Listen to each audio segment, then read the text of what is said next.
Delivering Justice by Jim Haskins. Savannah, Georgia, 1932. The smell of his grandma's biscuits lured Wesley to the kitchen. Wesley was excited because today was Thursday, the day he would see his mother. The rest of the week, she worked for a white family just outside Savannah, cooking, cleaning, and taking care of their children. This was her day off. Grandma's friend, Old John, was sitting at the table. Wesley loved listening to the old man's stories. Old John had been born a slave. He had been taken from his mother and had never known her. He was 9, Wesley's age, when he and all the slaves were freed in 1865. Wesley felt lucky. At least he saw his own mama once a week. Easter shopping at Levy's. Once a year, sometime before Easter, Grandma would take Wesley downtown to Levy's department store on Broughton Street to buy one nice outfit. They used a Levy's charge card and then paid a little bit each month. On one shopping trip, the saleswoman would not serve them until after all the white customers had been helped. Wesley had heard the saleswoman politely call the white women customers Miss and Mrs., but she treated his grandma as if she were a child, a nobody. Wesley's grandma pretended not to notice. She was polite, but she was also proud. "Come on," she said. "It's time to go home." They left the store without buying a thing. Segregation. Back then, black people weren't treated as well as white people. Most of the time, they were kept segregated from whites. Wesley went to a separate school for black children. He had to drink from water fountains marked colored. He could not sit and eat at the Levy's lunch counter. His grandma's prayers. Sometimes Wesley got angry that black people were mistreated and that no matter how hard his mother worked, they were still poor. But his grandma was always there to talk with him. She understood why he was upset, but she didn't want him to have bad feelings about himself. She said that no matter how he was treated, he had no excuse not to be somebody. She told him again about the day he was born. She said, "I got on my knees and prayed that you would grow up to be a leader of our people." Wesley promised himself that he would fulfill his grandma's prayer. He also promised himself that he would work hard so that one day his mother would not have to work in someone else's house. Voter Schools, 1942. Wesley knew that many black people didn't vote because they had to pass a test to register. The test was designed to be difficult for black folk to pass. It was intended to keep them from voting. Wesley was a member of the Youth Council of the NAACP, the National Association for the Advancement of Colored People. The Youth Council started a special voter school in the basement of a church. With his friend Clifford, Wesley talked to everyone, even passerby, about voting. When he found someone who, scared by the test, had never registered to vote, he took them to the voter school. When they felt ready to take the test, Wesley went with them to the courthouse and stayed until they were registered. With Wesley's help and encouragement, many black people in Savannah became registered voters. Working as a mailman, 1949. After college and the Army, Wesley wanted to be a teacher, but because of his membership in the NAACP, no one in Savannah would hire him. So Wesley became a mailman. The Postal Service hired qualified people regardless of their color. As it turned out, this job suited Wesley just fine. "Good morning, Miss Sally Lawrence Jenkins," Wesley sang out to a young woman in her garden. "Here's a letter from your sister." Wesley liked to address people by their full names. He could trace a person's history in their name. And history was important to Wesley. "If you don't know where you've been, how do you know where you're going?" he loved to ask. At the NAACP office, February 1960. After work, Wesley spent long evenings at the NAACP office.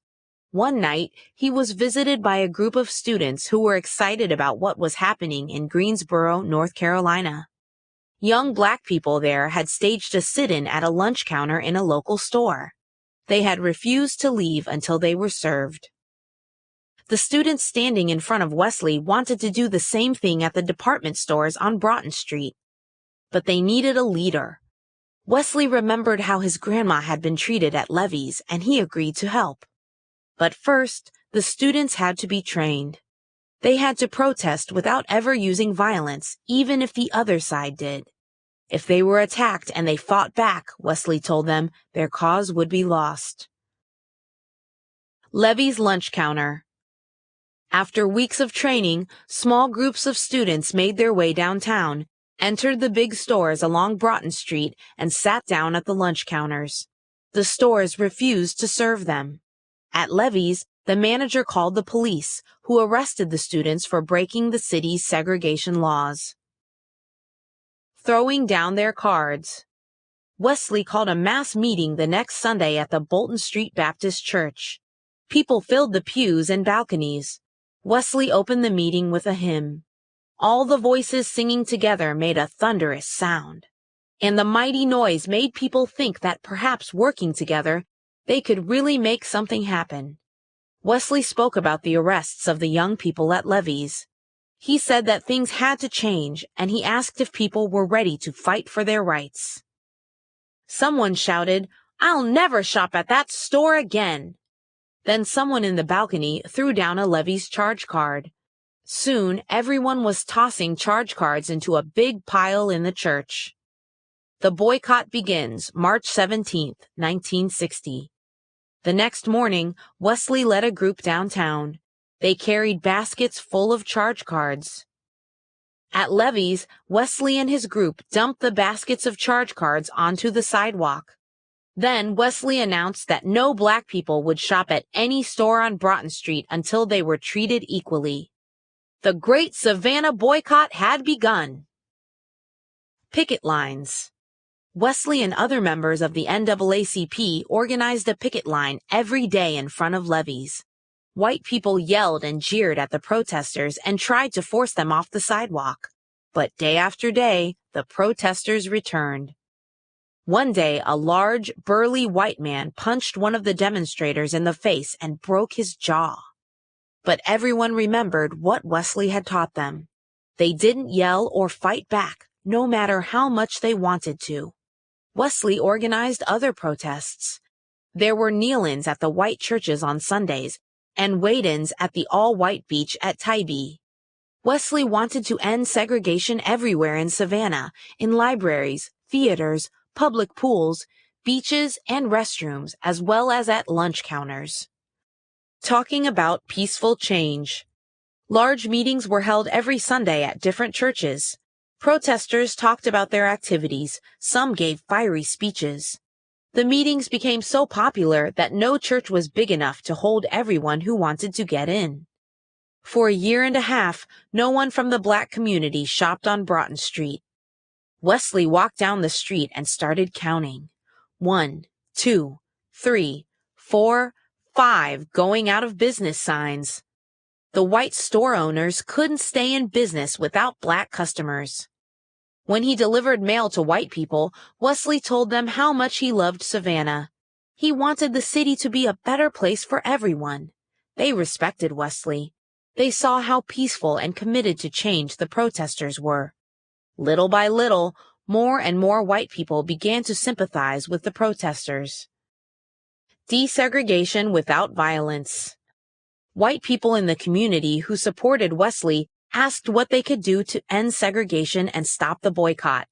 Together, leaders from the white and black communities worked out a plan.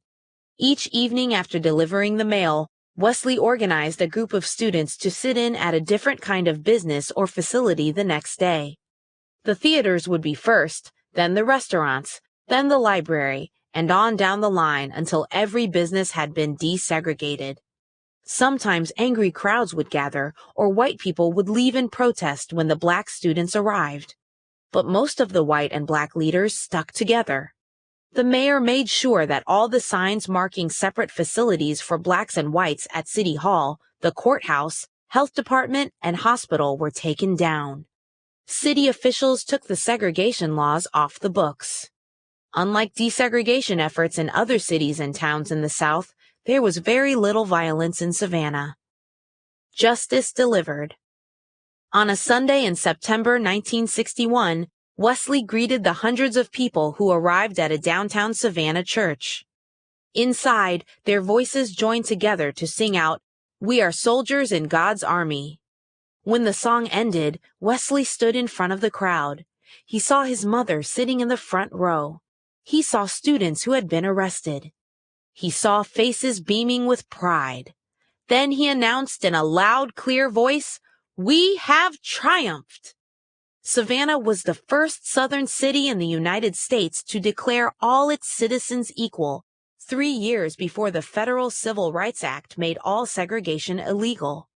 People, both black and white, saw Wesley as Savannah's hero. He had kept the protests disciplined and peaceful, even in the face of violence. Modestly, he would say, "I was just doing what every black American should be doing." Wesley Wallace Law delivered more than just the mail to the citizens of Savannah. He delivered justice, too. His grandma's prayers had been answered.